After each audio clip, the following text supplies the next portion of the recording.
بسم اللہ الرحمن الرحیم۔ جمعہ کی وہ گھڑی جس میں ہر دعا قبول ہوتی ہے۔ حضرت ابو ہریرہ رضی اللہ تعالیٰ عنہ کہتے ہیں کہ رسول اللہ صلی اللہ علیہ وآلہ وسلم نے فرمایا، سب سے بہتر دن جس میں سورج نکلا جمعہ کا دن ہے۔ اسی دن آدم علیہ السلام پیدا کیے گئے، اسی دن وہ جنت میں داخل کیے گئے، اسی دن وہ جنت سے زمین پر اتارے گئے۔ اس دن میں ایک گھڑی ایسی ہے جسے مسلم بندہ نماز کی حالت میں پائے اور اللہ سے اس میں کچھ طلب کرے، اللہ اسے ضرور عطا فرمائیں گے۔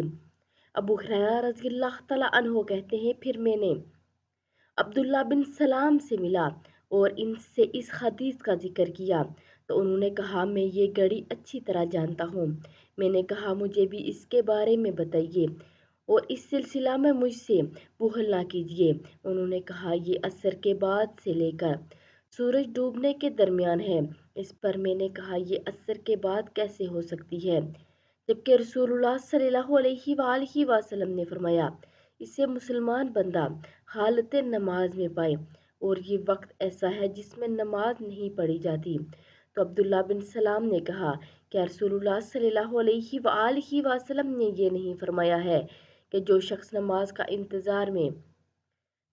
کے انتظار میں کسی جگہ بیٹھا رہے تو وہ بھی نماز ہی میں ہوتا ہے؟ میں نے کہا، کیوں نہیں، ضرور فرمایا ہے۔ تو انہوں نے کہا، میں تو یہی مراد ہے اس سے